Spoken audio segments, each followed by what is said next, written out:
तो लास्ट में हमने देखा है osazone, Kiliani Fischer reaction and Ruff degradation. तो कुछ क्वेश्चन देखते हैं, चलो देखते हैं ओसाजोन के बारे में। हमने सिर्फ ग्लूकोज का ही लिखा था ना, अब यहाँ पे मैं आप तो दे रहा हूँ फ्रुक्टोज, यहाँ पे OH OH H, यहाँ पे आएगा OH H H, यहाँ पे CH2H, इसका भी सेम ही होगा, क्या होगा PH NH Na2, H plus condition में होता है और वो भी 3 इक्वल रिड्यूस होता है। तो याद रखिएगा उसका भी ओसाजोन यहाँ पर ही बनेगा दोनों का। पहले क्या होगा, यहाँ पे इमीन जनरेट होगा, फिर उसका ऑक्सीडेशन होगा, बाद में दूसरा मॉलिक्यूल आएगा, यहाँ पे कार्बोनाइल पे इमीन जनरेट करेगा और यहाँ पे लास्ट में यहाँ पे अटैक करेगा और इसको रिमूव कर देगा। हमने मैकेनिज्म देखी है पहले। तो इसकी प्रोडक्ट ऐसी होगी, देखिए CH डबल बॉन्ड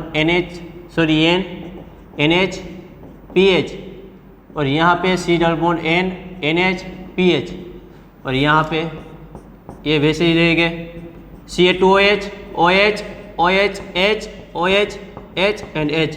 आप ध्यान से देखिए यहाँ पे ओसाजोन में सिर्फ रिएक्शन में पार्ट लेते हैं ये दोनों कार्बन, सिर्फ ये जो बाकी के कार्बन है बाकी के कार्बन थे वो एटलीस्ट रहते हैं। इसका मतलब ये हुआ हम जो ओसाजोन बनाते हैं तो किसके सेम आएंगे, तो याद रखिएगा पहले दो कार्बन को छोड़ के जिसमें एक कार्बन सेम हो उसका ओसाजोन सेम आएगा। फॉर एग्जाम्पल याद रखिएगा ओसाजोन किसका सेम आता है, ग्लूकोज, उसमें क्या आता है OH H होता है, लेकिन उसका क्या काम है, उसका तो वैसे ही ऑक्सीडेशन होने वाला है, इसलिए सिर्फ यहाँ पे दो कार्बन सेम हो या डिफरेंट हो उससे कोई फर्क नहीं पड़ता, सेम ही तीनों कार्बन होने चाहिए। देखिए सेम ही तीनों कार्बन होने चाहिए तो ही उसका ओसाजोन जो होता है वो सेम मिलता है। ग्लूकोज में ये तीनों सेम होते हैं, इसके बाद फ्रुक्टोज में, इसके बाद मेनोज में, इन तीनों का ओसाजोन एक ही बनता है, ये वाला, वो भी होता है प्ले येलो कलर का। बाकी सारे के ओसाजोन मिलते हैं मगर ऐसे नहीं मिलते। इसके लिए होना क्या चाहिए, ये दो कार्बन के अलावा जिसमें एक कार्बन सेंटर सेम हो ये तीनों, उसका ओसाजोन सेम मिलता है, याद रखिएगा। ये थी ओसाजोन के बारे में बात की। अब देखेंगे हम Ruff degradation as well as Kiliani Fischer synthesis. इसके एग्जांपल देखते हैं, चलो लिखिए आगे। फॉर एग्जांपल यहाँ पे CHO H OH OH OH, यहाँ पे CH2H, क्या नाम है इसका, एरेबिनोज है, क्या है ये डी एरेबिनोज। इस तरफ और इस तरफ दोनों तरफ रिएक्शन करवाते हैं हम। इस तरफ हम करवाते हैं किलियनी-फिशर सिंथेसिस। याद कीजिएगा पहला स्टेप क्या था इसमें, HCN। अगर एग्जाम में HCN नहीं दिया हुआ है तो फिर वहाँ पे KCN NaCN ऐसे भी दे सकते हैं आपको।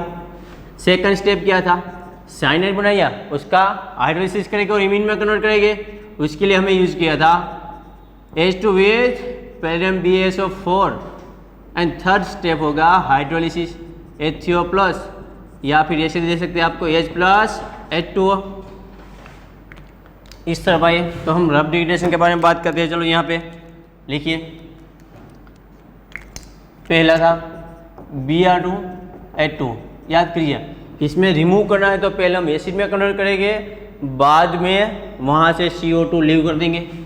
सेकंड स्टेप कैल्शियम हाइड्रोक्साइड, ऐसा जरूरी नहीं हर बार कैल्शियम हाइड्रोक्साइड दिए, उसकी जगह पे बेस भी दे सकते हैं आपको जो एसिडिक H एब्सॉर्ब कर ले। और लास्ट स्टेप में डालते हैं हम फेंटम रिएजेंट, कौन सा था Fe2SO4 3 टाइम्स विद H2O2 ऐसे। तो देखिए ये किलियनी-फिशर सिंथेसिस यानी कि चेन लेंथनिंग। तो यहाँ पे एक कार्बन बढ़ जाएगा तो इसकी दो प्रोडक्ट मिलेगी, ये तीनों कार्बन सेंटर सेम ही रहेंगे। जैसे मैं पहले लिख देता हूँ, जो जनरेट हुआ वो एक कार्बन सेंटर है, यहाँ पे CHO एटिटीज CH2OH OH OH H OH H H plus इसके साथ बनता है दूसरा भी इसका आइसोमर बोलो या फिर एपीमर बोलो। ग्लूकोज का C2 एपीमर मिलता है हमें यहाँ पे OH H। देखिए एक बार राइट साइड में OH लिखना है, एक बार लेफ्ट साइड में, दोनों पॉसिबिलिटी है। तो जो हमारा ये है हमारा ग्लूकोज और ये है हमारा मेनोज, इसमें से 2 प्रोडक्ट मिलती है। देखिए ग्लूकोज में जो सेकंड नंबर का कार्य सेंटर वो चेंज है, इसलिए यहाँ पे हम बोलेंगे ग्लूकोज का C2 एपीमर। तो ये थी इसकी प्रोडक्ट। करना क्या है, हमें सिर्फ इतना सेम ही रखना है। एक बार OH राइट साइड में लिखना है, एक बार OH लेफ्ट साइड में लिखना है। ये है रफ डिग्रेडेशन। क्या थी इसकी ट्रिक, यहाँ पे जो C-आल्डिहाइड ग्रुप होता है वो एसिड में कन्वर्ट हो जाता है और वहाँ से CO2 लीव हो जाता है, और जो ये कायरल सेंटर होता है वो आल्डिहाइड में कन्वर्ट हो जाता है। इसलिए इसकी डायरेक्ट ट्रिक याद रखिएगा क्या है, जब भी एग्जाम में एक क्वेश्चन पूछा जाए तो सेकंड नंबर का कायरल सेंटर है उसे हटा दीजिए, जो दिख रहा है वो आपकी प्रोडक्ट है, वहाँ लिख देते हैं हम। चलो यहाँ पे CHO, यहाँ पे OH, यहाँ पे CH2OH H। तो ये हो गया हमारा एरिथियोज। हमें पता है एरिथियोज में से ही मिलता है हमें एरेबिनोज। एरिथियोज तो ऐसे क्वेश्चन पूछे जाते हैं एग्जाम में, हम ऐसे ही सॉल्व करेंगे। इसके बाद जो क्वेश्चन पूछे जाते हैं कुछ इस प्रकार से, रिड्यूसिंग शुगर किसे कहते हैं भाई रिड्यूसिंग? तो याद रखिएगा जो टॉलरेंस टेस्ट है, बेनेडिक, फेलिंग, वो टेस्ट जो देता है कार्बोहाइड्रेट उसे कहते हैं हम रिड्यूसिंग शुगर। लेकिन जब हमें साइक्लिक फॉर्म में दिया हो, फॉर एग्जांपल ऐसे अल्फा या बीटा, कोई भी स्ट्रक्चर ले लेते हो, अभी मैं यहाँ पे बीटा दे रहा हूँ, यहाँ पे OH H, यहाँ पे आएगा CH2OH H OH H, ये है स्ट्रक्चर बीटा ग्लूकोज का। तो देखिए अभी अगर साइक्लिक फॉर्म में दिया गया है तो हम देखेंगे एनोमेरिक कार्बन को। क्या चेक करेंगे? एनोमेरिक कार्बन को। अगर एनोमेरिक कार्बन पे OH एंड H है तभी वो रिड्यूसिंग शुगर कहलाएगी, अदरवाइज नहीं। इसके अलावा देखते हैं चेयर फॉर्म में क्या देखेंगे, एनोमेरिक कार्बन पे H एंड OH होना चाहिए। क्या होना चाहिए? H एंड OH होना चाहिए, एक कंडीशन है। इसके बाद देखते हैं हम फ्रुक्टोज के बारे में भी। तो देखिए यहाँ पे CH2OH OH H OH OH H H और यहाँ पे आएगा CH2OH। तो है फ्रुक्टोज, कौन सा वाला? ये भी यहाँ पे डाउन में, इसलिए अल्फा फ्रुक्टोज। तो देखेंगे हम अगर फ्रुक्टोज के बारे में बात आई तो याद रखिएगा एक कार्बन पे OH होना चाहिए और यहाँ पे CH2OH, तो ये भी रिड्यूसिंग शुगर है। अगर साइक्लिक फॉर्म में दिया गया है तो हम एनोमेरिक कार्बन चेक करेंगे, वहाँ पे देखेंगे एनोमेरिक कार्बन पे H और OH होना चाहिए, यानी कि वाटर रिमूव होना चाहिए। वैसे यहाँ पे भी वाटर रिमूव होता है, यहाँ पे होता है H और यहाँ पे OH, इसलिए ये भी रिड्यूसिंग शुगर है। तो कंडीशन याद रखिएगा, किसे कहते हैं? टॉलरेंस, बेनेडिक, फेलिंग टेस्ट देता है वो। अगर ऐसा फॉर्म दिया गया है तो एनोमेरिक कार्बन चेक करेंगे H और OH 6 नंबरिंग में। 5 नंबरिंग में क्या चेक करेंगे? OH and CH2OH। तो ये देती है रिड्यूसिंग शुगर होती है ये सारी, याद रखिएगा। सारी की सारी रिड्यूसिंग शुगर है, एक के अलावा सुक्रोज। याद रखिएगा सुक्रोज जो है वो नॉन रिड्यूसिंग शुगर है, वो हमें पता चल जाएगा कि वो नॉन रिड्यूसिंग शुगर है। तो चलो देख ही लेते हैं सुक्रोज का स्ट्रक्चर। याद रखिएगा मैंने क्या कहा, H एंड OH होना चाहिए और 5 नंबरिंग है तो उसके एनोमेरिक कार्बन पे हमें CH2OH और OH होना चाहिए। तो चलो देखते हैं सुक्रोज।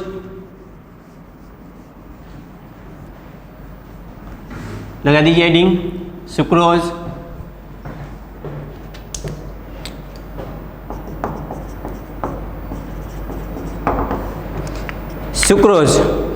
सुक्रोज भाई किससे बनता है?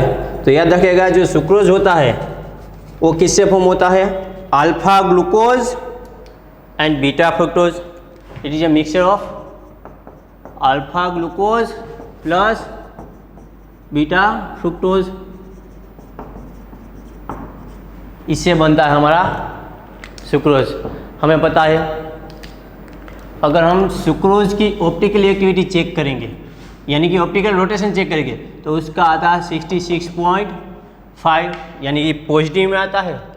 आफ्टर हाइड्रोलिसिस अगर हम सुक्रोज का हाइड्रोलिसिस चेक करेंगे और ऑप्टिकल एक्टिविटी हम बाद में चेक करेंगे, तो क्या होता है, जो ऑप्टिकल रोटेशन आता है यहाँ पे प्लस में आता है, बाद में माइनस में ऑप्टिकल रोटेशन आता है. क्यों भाई बाद में माइनस रोटेशन आता है? तो देखिए यहाँ पे ग्लूकोज आपको पता ही है 52.5, वो भी पॉजिटिव में होता है, लेकिन जो हमारा बीटा फ्रुक्टोज का होता है उसका रोटेशन होता है -92.5 डिग्री. तो देखिए आप देखिए सकते हैं जो माइनस में है वो बड़ा है यहाँ पे, इसलिए जो फाइनल जी हमें आंसर मिलने वाला है वो भी माइनस में ही मिलने वाला है. इसलिए देखिए सिंपल सुक्रोज का हमने जब ऑप्टिकल रोटेशन किया तो पॉजिटिव में आ रहा था, आफ्टर हाइड्रोलिसिस नेगेटिव में आ रहा है. इसलिए इसका नाम याद रखेगा, पहले पॉजिटिव था बाद में नेगेटिव, इसका मतलब क्या हुआ, इन्वर्जन हो गया. इसलिए इसको इन्वर्टेड प्रोडक्ट, इन्वर्टेड शुगर भी कहते हैं. क्या कहते हैं? Inverted sugar. और ये गन्ने में से भी मिलता है, इसलिए क्या कहते हैं उसको, केन शुगर भी कहते हैं. देखिए alpha glucose and beta fructose क्या होगा, ग्लाइकोसिडिक रिंग होगी, उसमें से वाटर रिमूव हो जाएगा. तो चलो देखते हैं इसका स्ट्रक्चर. हम देखिए अल्फा ग्लूकोज यानी कि हमारा जो OH होगा एनोमेरिक कार्बन पे, वो डाउन साइड में होगा H, यहाँ पे लिखिए CH2OH, H OH H OH H OH H. ये है अल्फा ग्लूकोज. अब लिखते हैं बीटा फ्रुक्टोज. क्या है? Alpha glucose. अब देखते हैं बीटा फ्रुक्टोज. बीटा फ्रुक्टोज यानी कि OH अप साइड होगा, CH2OH डाउन साइड में होगा. यहाँ पे CH2OH H OH H, यहाँ पे OH H. ये स्ट्रक्चर हो गया बीटा फ्रुक्टोज का. अब क्या होगा देखो यहाँ पे से OH और यहाँ से H और रिमूव हो जाएगा -H2O. तो बनेगा ऐसा, यहाँ पे लिखता हूँ मैं. देखिए तो ये स्ट्रक्चर हो गया. यहाँ पे आएगा, पहले सारी वैलेंसी लिख देते हैं. चलो यहाँ पे CH2OH H OH H OH H OH H. यहाँ पे है अप साइड में H. अब देखिए यहाँ से OH रिमूव होगा, यहाँ से H, यानी कि एक ग्लाइकोसिडिक रिंग मिली हमें. और यहाँ पे नीचे क्या है, CH2OH. यहाँ पे लिख देते हैं हम फ्रुक्टोज का स्ट्रक्चर. यहाँ पे होगा CH2OH H OH H H OH. यहाँ पे सेम हो गया ना, यहाँ पे OH H OH और H.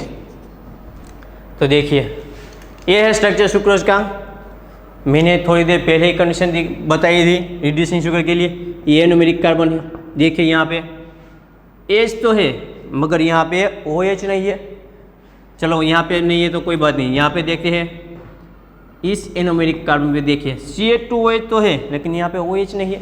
इसका मतलब ये हुआ कि ये ना तो देगी टॉलरेंस टेस्ट, बेनिफिट्स और फेलिंग्स, ये तीनों टेस्ट नहीं देगी.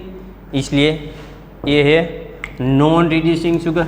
याद रखिएगा, नॉन रिड्यूसिंग शुगर. ये बात की हमने सुक्रोज के बारे में. आगे देखते हैं हम माल्टोज के बारे में. माल्टोज है क्या? ऐसे ही ग्लाइकोसिडिक रिंग है और इसमें याद रखेगा माल्टोज में होता है अल्फा ग्लूकोज. क्या होता है? Alpha glucose. इसमें भी C1 C4 लिंकेज होती है। इसमें क्या है, ग्लूकोज की C1 यानी कि एनोमेरिक कार्बन था, फ्रुक्टोज का भी एनोमेरिक कार्बन था।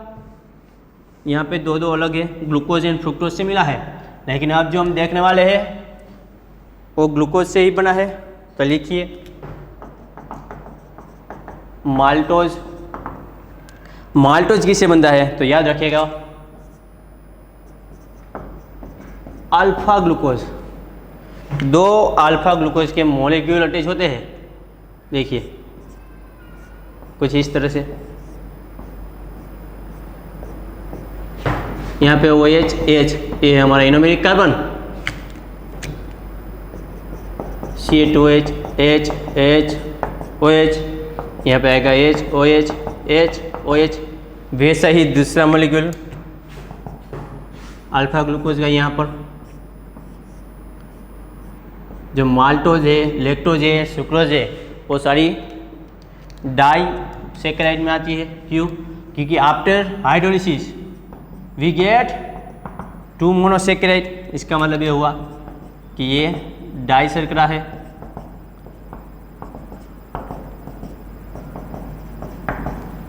देखिए अब क्या होगा, इसमें से भी वाटर रिमूव होगा।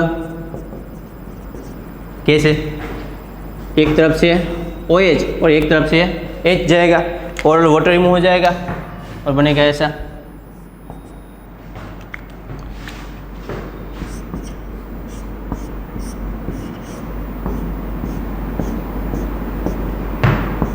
यहाँ पे H CH2OH H OH H OH H, यहाँ पे आ गया OH, यहाँ पे होगा H।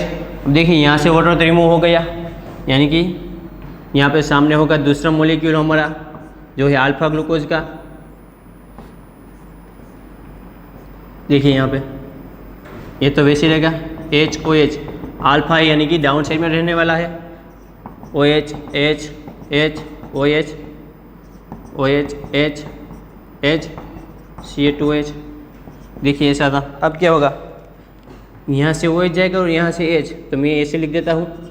देखिए ये कार्बन नहीं है, ये कार्बन नहीं है, मैंने ड्रॉ किया है ऐसा। तो याद रखेगा माल्टोज में होता है अल्फा ग्लूकोज और जो लिंकेज होती है ग्लाइकोसिडिक लिंकेज होती है। तो एक देख सकते हैं आप, ये फर्स्ट नंबर का है, ये सेकंड नंबर का है ग्लूकोज। तो फर्स्ट नंबर का देखेंगे तो C1 यानी कि C1 कार्बन से अटैच है, और एक किस नंबर का है 1 2 3 एंड 4 यानी कि C4। याद रखिएगा माल्टोज में लिंकेज होती है C1 C4 ग्लाइकोसिडिक लिंकेज। तो ये था माल्टोज के बारे में। अब देखते हैं गैलेक्टोज के बारे में, सॉरी लैक्टोज के बारे में। लैक्टोज में याद रखिएगा इसमें 2 मॉलिक्यूल ग्लूकोज के थे, उसमें क्या होगा, एक मॉलिक्यूल गैलेक्टोज का होगा और एक मॉलिक्यूल होगा ग्लूकोज का। गैलेक्टोज प्लस ग्लूकोज से मिलता है हमें लैक्टोज। तो चलो देखते हैं,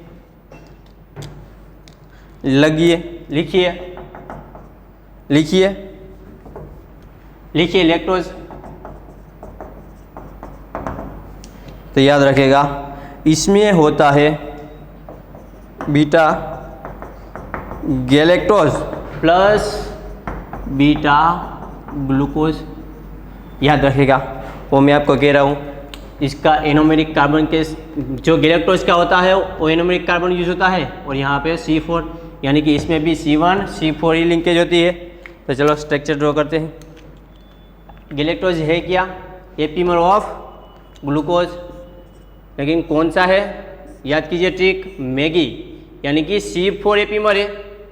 देखिए ग्लूकोज का स्ट्रक्चर कैसा होता है, और यहाँ पे कौन सा यूज़ करना है, बीटा यानी कि OH अप साइड में आएगा, यहाँ पे H।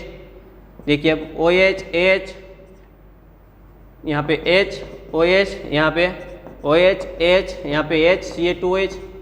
देखिए ये हमने ड्रॉ किया है बीटा ग्लूकोज, पर हमें पता है गैलेक्टोज हमें बनाना है तो कैसे बनाएंगे, इसका C4 एपीमर है। इसका मतलब ये हुआ कि यहाँ पे देखेंगे C4 नंबर का कार्बन 1 2 3 एंड 4, इसकी जो वैलेंसी है उल्टा देंगे, यहाँ पे H है वहाँ पे आ जाएगा OH, जहाँ पे OH है वहाँ पे आएगा H। तो ये स्ट्रक्चर हो गया बीटा गैलेक्टोज का, इसके साथ है अब बीटा ग्लूकोज, यानी कि अप साइड होगा। देखिए यहाँ पे OH H, यहाँ पे OH H, यहाँ पे H OH, यहाँ पे आएगा OH H, यहाँ पे आएगा H Ca2OH।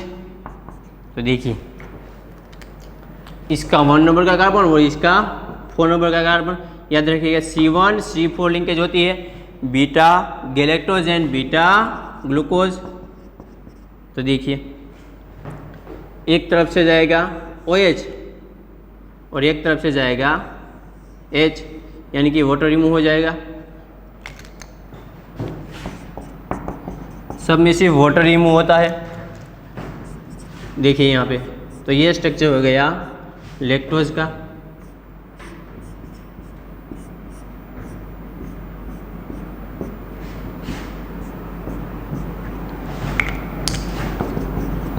Ca2OH H H OH OH H OH H beta है, यानी कि अपसाइड होगा। यहाँ पर भी वैसे ही H OH, लेकिन यह स्ट्रक्चर गैलेक्टोज का है, इसलिए क्या होगा यहाँ पे उल्टा लिखना होगा हमें। C4 एपीमर है, यानी कि ऐसे। इसके बाद देखते हैं OH H OH H, यहाँ पे आएगा Ca2OH H OH H।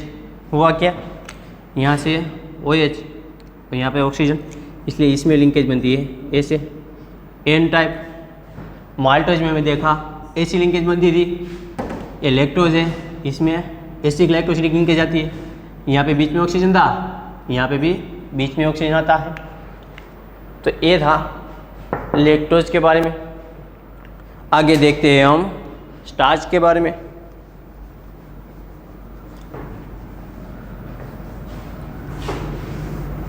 देखिए एक बात, जो सुक्रोज था उसमें हमने देखा फ्रुक्टोज में और ग्लूकोज में कहीं पर भी अगर हम ग्लूकोज के बारे में बात करें तो OH एंड OH नहीं था। वैसे ही फ्रुक्टोज के बारे में हमने देखा, उसमें आफ्टर लिंकेज की बात कर रहा हूँ मैं, तो उसमें कहीं पर भी Ca2OH और OH नहीं था। लेकिन यहाँ पे देखिए, ये हमने ड्रॉ किया था लैक्टोज का, तो यहाँ पे इस कार्बन पे देखिए, सॉरी इस रिंग में देखिए, यहाँ पे आप देखेंगे इस एरोमेटिक कार्बन पे क्या है H एंड OH, यानी कि ये रिड्यूसिंग शुगर है। हमें सिर्फ इतना ही देखना है, एरोमेटिक कार्बन पे H और OH होना चाहिए। लेकिन ये सब फ्रुक्टोज में सुक्रोज में नहीं था, इसलिए वो नॉन रिड्यूसिंग शुगर है। बाकी की जो लगाए हेडिंग स्टार्च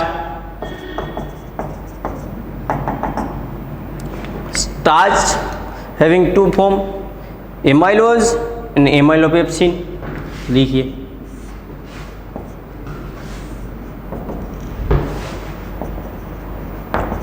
एमाइलोज एंड एमाइलोपेप्सिन।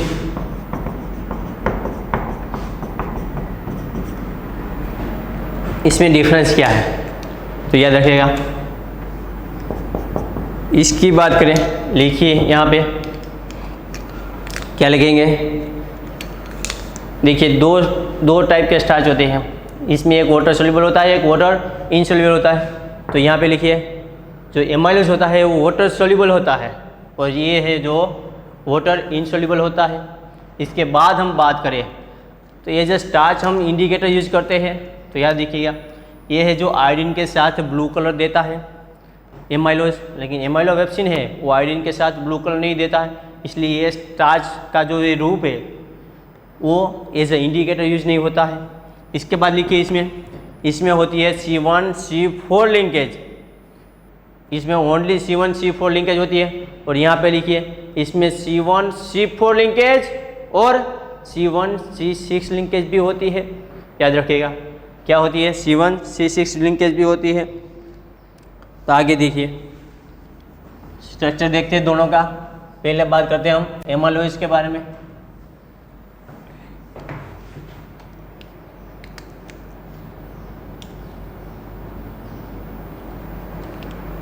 तो देखिए एमाइलोज पेप्टिन कैसे बनता है। एमाइलोज स्टार्च तो याद रखेगा अल्फा ग्लूकोज, अल्फा ग्लूकोज जुड़ने से। और ये हमें पता है पॉलीसेकेराइड है, यानी कि n mole of alpha glucose attach हो गए। इसमें भी C1 C4 लिंकेज है, यहाँ पे लिख देता हूँ। आई किसकी बात कर रहे हैं हम? एमाइलोज की बात करिए। इसमें C1 C4 लिंकेज होती है। यहाँ पे क्या यूज होता है? अल्फा, यानी कि जो OH होता है वो डाउन साइड में होता है। यहाँ पे OH H OH H H sorry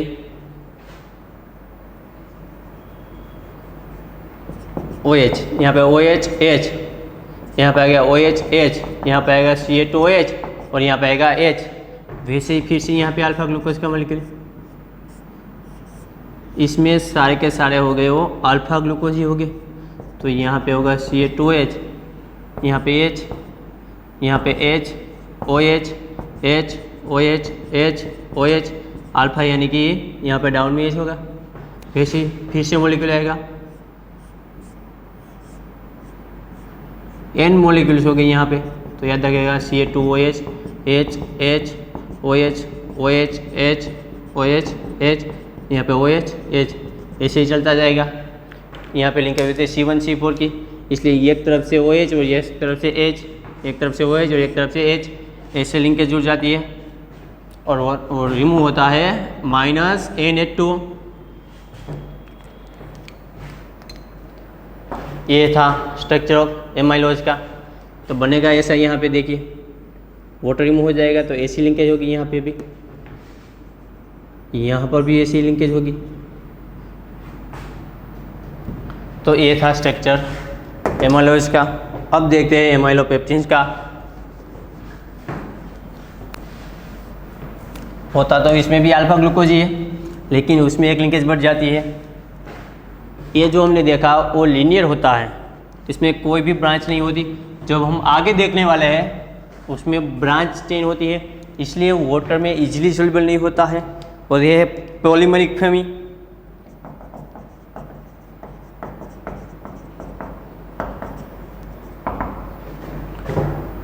TIN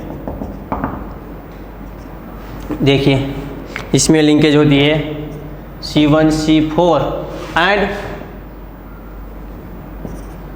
C1 C6 linkage होती है। लेकिन इसमें यूज़ कौन होता है? वही जो अल्फा ग्लूकोज जो एमाइलोज में यूज़ हुआ था। तो देखते हैं इसकी भी चेन, ये ब्रांच चेन होती है।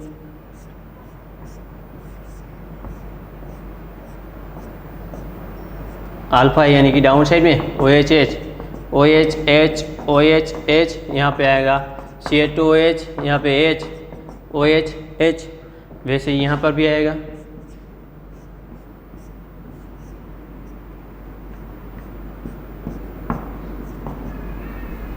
यहाँ पे H OH OH H OH H, यहाँ पे आएगा Ca2OH H OH H।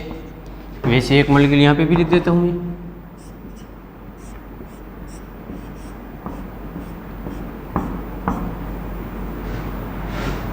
H OH OH H OH H, यहाँ पे आएगा Ca2OH, यहाँ पे H, यहाँ पे OH, यहाँ पे H। देखिए ऐसा ही यहाँ पे एक मॉलिक्यूल भी होगा ब्रांच चेन, यानी कि ऐसे।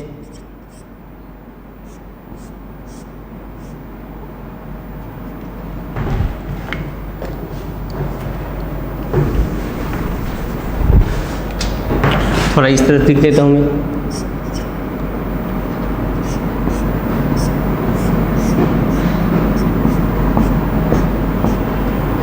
यहाँ पे H OH, यहाँ पर भी हो गया alpha molecules OH H OH H, यहाँ पे होगा Ca2OH, यहाँ पे H OH H। तो देखिए इसमें भी N molecule of water remove होगा -NH2। इसमें भी C1 C4 मोलिक्यूल होगी लिंकेज। देखिए ये OH है तो एक तरफ से H एक तरफ से OH, वैसे ये एक तरफ से OH एक तरफ से H, वैसे वाटर रिमूव होगा। और यहाँ पे देखेंगे आप तो ये जो है हमारा C1 कार्बन है, ये फिर हमारा C4, ये है हमारा C4, ये है C1, वैसे ये है हमारा C1, ये है C4, इसमें देखिए ये है C1, C2, C3, C4, ये C5 एंड ये है C6। देखिए यहाँ पे एक लिंकेज होगी, एक तरफ से H एक तरफ से OH जाएगा, ऐसे लिंकेज प्रोड्यूस होगी यहाँ पे। तो देखिए after n molecule of water remove होगा तो क्या होगा, यहाँ से वाटर रिमूव होके यहाँ पे ऐसे लिंकेज, मैंने पहले भी बता दिया ये कोई कार्बन नहीं है, मैं इसे लिख रहा हूँ ऐसे लिंकेज बनेगी। यहाँ पे जो होता है CH2 ऐसे लिंकेज, और लीनियर नहीं है, ब्रांच पड़ गई। अब जैसे इसमें वैसे ही यहाँ पे भी मॉलिक्यूल जुड़ सकते हैं अल्फा ग्लूकोज के, वैसे यहाँ पे भी जुड़ सकते हैं, यानी कि वो ब्रांच चेन है, लीनियर नहीं है। तो ये था स्ट्रक्चर ऑफ स्टार्च का। हमने देखा इसमें 2 टाइप्स ऑफ स्टार्च होते हैं। आगे देखते हैं हम सेल्यूलोज के बारे में। सेल्यूलोज में क्या होता है, इसमें अल्फा ग्लूकोज थे तो सेल्यूलोज में होगा बीटा ग्लूकोज। लगा दीजिए heading beta glucose, sorry cellulose.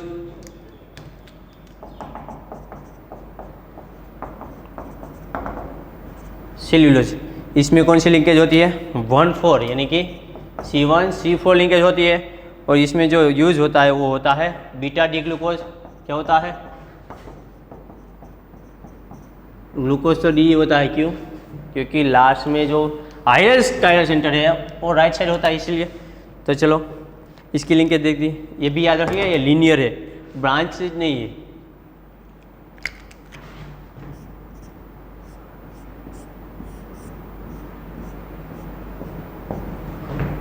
Beta यानी कि OH अप साइड होगा, यहाँ पे OH H OH H, CH2OH H OH H। वैसे ही इस तरफ भी मॉलिक्यूल होगा,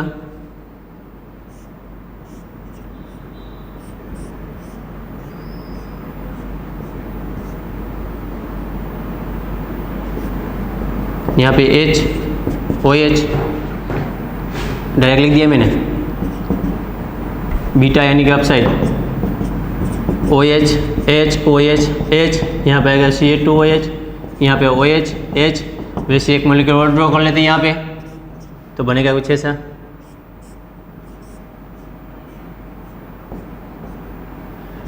OH H OH H OH H, यहाँ पे आएगा CH2OH H OH H। इसमें भी C1 C4 लिंकेज होगी, यानी कि एक तरफ से OH रिमूव होगा, एक तरफ से H। तो ऐसे लिख देता हूँ मैं, बीच में ऐसा बनेगा, यहाँ पर भी ऐसा ही बनेगा, यानी कि after n molecule of water remove हो जाएगा और बनेगा हमारा सेल्यूलोज। तो ये थे structure, sucrose, maltose, lactose, starch and cellulose. अब देखते हैं कुछ क्वेश्चन।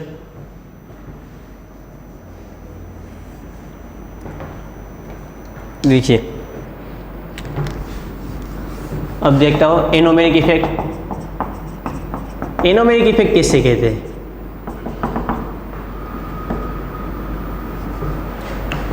और याद रखेगा, चलो मैं सपोज ग्लूकोज जोड़ता हूँ बीटा ग्लूकोज, तो याद रखेगा वो इन्वर्ट चेन में ही स्टेबल होता है, जो बाकी सारे मॉलिक्यूल होते हैं। बीटा यानी कि कोई भी ले लेता है, चलो अल्फा या बीटा, मैं इसे लिख देता हूँ यहाँ पे OH। बाकी की जो सारी वैलेंसी है एनोमेरिक कार्बन को छोड़ के वो सारी की सारी आएगी इक्वेटर में। देखिए अब मैं इसमें कोई भी H+ डालता हूँ तो प्रोटोनेशन कहाँ पे होगा, पहला यहाँ पे तो कितने सारे OH है, तो याद रखिएगा प्रोटोनेशन यहाँ पे होगा। क्यों, अगर यहाँ से रिमूव होता है तो यहाँ पे जनरेट होगा, पॉजिटिव चार्ज जनरेट होगा। तो देखिए यहाँ पे ये लोन पे डायरेक्ट यहाँ पे आएगी और इस कार्ब केटाइन को स्टेबल करेगी। अदरवाइज देखिए यहाँ पे आएगा तो क्या होगा, सिर्फ दोनों तरफ से प्लस आई इफेक्ट से ही स्टेबल होगा कार्ब केटाइन। लेकिन अगर यहाँ पे जो प्रोटोनेशन होगा, यहाँ पे जो कार्ब केटाइन जनरेट होगा वो ज़्यादा स्टेबल होगा, इसलिए प्रोटोनेशन पहले यहाँ पे होगा। First step. सेकंड स्टेप में हम डालेंगे कोई भी न्यूक्लियोफाइल, ऐड करेंगे हम न्यूक्लियोफाइल। तो देखते हैं कहाँ पे आएगा और कहाँ पे नहीं। तो देखते हैं फर्स्ट स्टेप में क्या होगा। पहले तो यहाँ पे प्रोटोनेशन हो जाएगा, ये फर्स्ट स्टेप लिख देता हूँ।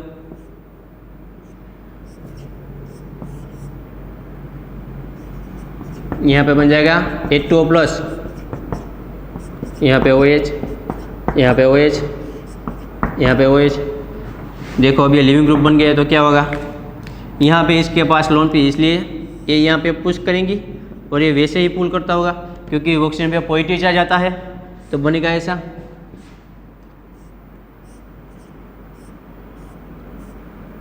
अब यहाँ पे जनरेट हो जाएगा डबल बॉन्ड। देखिए यहाँ पे ऑक्सीजन ने लोन पे डॉट कर दी, इसलिए यहाँ पे आएगा पॉजिटिव चार्ज। तो अब देखो क्या होगा, फिर से बॉन्ड की इलेक्ट्रॉन खींच लेगा, तो यहाँ पे पॉजिटिव चार्ज जनरेट होगा। तो हम देखेंगे अब जो न्यूक्लियोफाइल वो कहाँ पे अटैक करेगा, एक सेल में अटैक करेगा, वो इक्वेटर में। अगर जो न्यूक्लियोफाइल को यहाँ से अटैक करना है तो क्या होगा, इसके पास जो लोन पेयर होगी, यहाँ पे क्या होगी, यहाँ पे जो लोन पेयर होगी ऑक्सीजन की, उसका स्टेरिंग इंडेक्स लगता होगा। इसीलिए ये जो लोन पेयर है, सॉरी ये जो न्यूक्लियोफाइल है, वो इक्वेटर से अटैक नहीं करता। कहाँ से अटैक करने वाला है, एक सेल से। ड्यूटी यहाँ पे लोन पेयर होती है ऑक्सीजन की,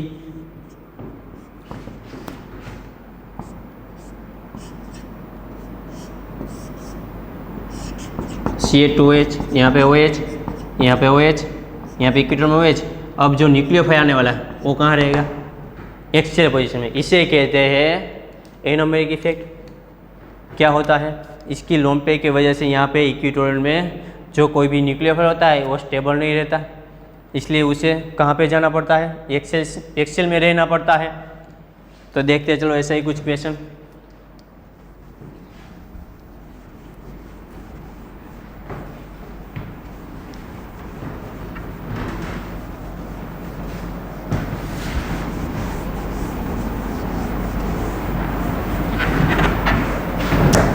एनोमेरिक इफेक्ट, चलो देखते हैं कुछ क्वेश्चन।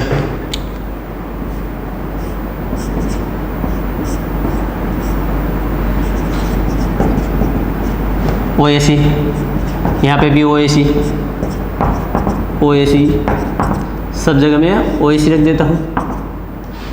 क्वेश्चन कुछ ऐसा है, पहले स्टेप में हम डालेंगे HBr, यानी कि पहले प्रोटोनेशन होगा, एसिडिक एसिड रिमूव हो जाएगा, और बाद में न्यूक्लियोफाइल ऐसे अटैक करने वाला है Br। वो हमें पता है कहाँ से अटैक करेगा, एक्सेल से या इक्वेटोरियल से, तो हमें पता है वो इक्वेटोरियल में स्टेबल नहीं रह सकता। दूसरा स्टेप आगे दे देते हैं, इसकी प्रोडक्ट मिलेगी हमें A। इसके बाद हम दे देते हैं HNO3। आपको तो पता है क्या करता है, वो हाइड्रोजन को खींच लेता है। उसके साथ हम दे देते हैं कोई भी न्यूक्लियोफाइल ऐसे। तो चलो क्वेश्चन सोल्व करते हैं कैसे होगा। तो देखिए फर्स्ट स्टेप में क्या होगा, यहाँ पे प्रोटोनेशन हो जाएगा, तो HOAC बन जाएगा।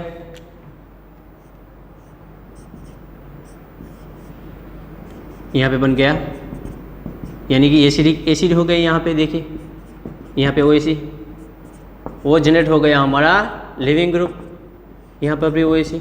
तो क्या होगा, ये हमारा बन गया लिविंग ग्रुप। तो यहाँ पे तो ऑक्सीजन की लोन पेयर होगी ही, वो यहाँ से पुश करेगी और यहाँ से पुल करेगा और रिमूव हो जाएगा एसिडिक एसिड, ACOH बनेगा ऐसा।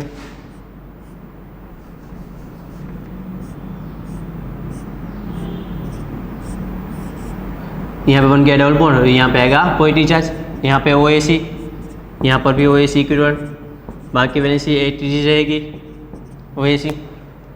अब क्या हुआ देखो, इसमें भी न्यूक्लियोफाइल Br है, कहाँ से अटैक करने वाला है, ये जैसे ही इस तरफ खींचेगा तो यहाँ पे जनरेट होगा पॉजिटिव चार्ज। तो Br माइनस का अटैक होगा एक्सेल में से, इक्वेटोरियल में से नहीं होगा। क्यों, क्योंकि इसके पास भी लोन पेयर होती है, इसके पास भी लोन पेयर होती है। रिपल्जन होने की वजह से वो एक्सेल में अटैक करने वाला है।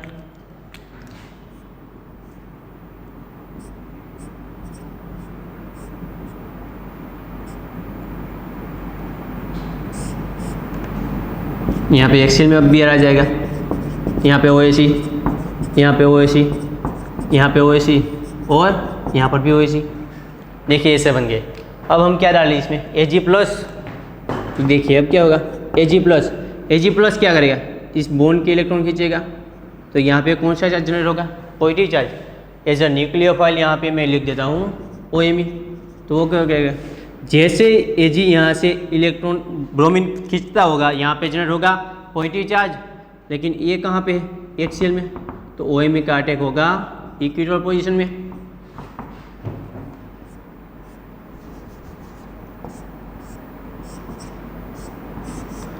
तो यहाँ पे OMe आएगा इक्विटोरियल पोजीशन में, यहाँ पे OH इक्विटोरियल में, बाकी सारी पोजीशन है वो इक्विटोरियल में है। तो याद हमें सिर्फ इतना रखना है कि जब भी यहाँ पे कोई भी वैलेंसी दी हो, एक्सियल वैलेंसी दी हो या इक्विटोरियल वैलेंसी दी हो, जब भी एसिडिक कंडीशन डालते हैं तो यहाँ से रिमूव हो जाता है, यहाँ पे जनरेट होता है कार्बोकेटायन। बाद में क्या होता है, कोई भी न्यूक्लियोफाइल दिया होगा, आपको बस इतना ही देखना वो कहाँ से अटैक करेगा। तो याद रखेगा कहाँ से अटैक करेगा, एक्सियल में से, क्योंकि इक्विटोरियल में से अटैक नहीं कर सकता। यहाँ पे ऑक्सीजन की लोन पे इसके साथ स्टेरिक इंडस्ट होता है, इसलिए क्या होगा, एक्सियल में होगा। तो ये थी हमारी एनोमेरिक इफेक्ट का स्टेप, और लास्ट में एक स्टेप सिर्फ ऐड कर दिया है, क्या होगा, इसमें AgNO3 डाला गया है तो ये ब्रोमीन को खींचता होगा, तो यहाँ पे जनरेट होगा पॉजिटिव चार्ज। जैसे यहाँ पे पॉजिटिव चार्ज जनरेट होगा वहाँ पे न्यूक्लियोफाइल अटैक कर देगा, यहाँ पे न्यूक्लियोफाइल एज ए OMe है। तो आप बोलेंगे यहाँ पे रिपल्शन नहीं होता, होगा, पर क्या होगा, देखिए यहाँ पे जो एक्सियल में है, अगर इसको लीव करना है तो कंपल्सरी इसको कहाँ से अटैक करना होगा, इक्विटोरियल में ही अटैक करना होगा, बाद में भले ही रिपल्शन वाली प्रोडक्ट बने। तो ये था हमारा carbohydrates. Thank you for watching. अस्तु।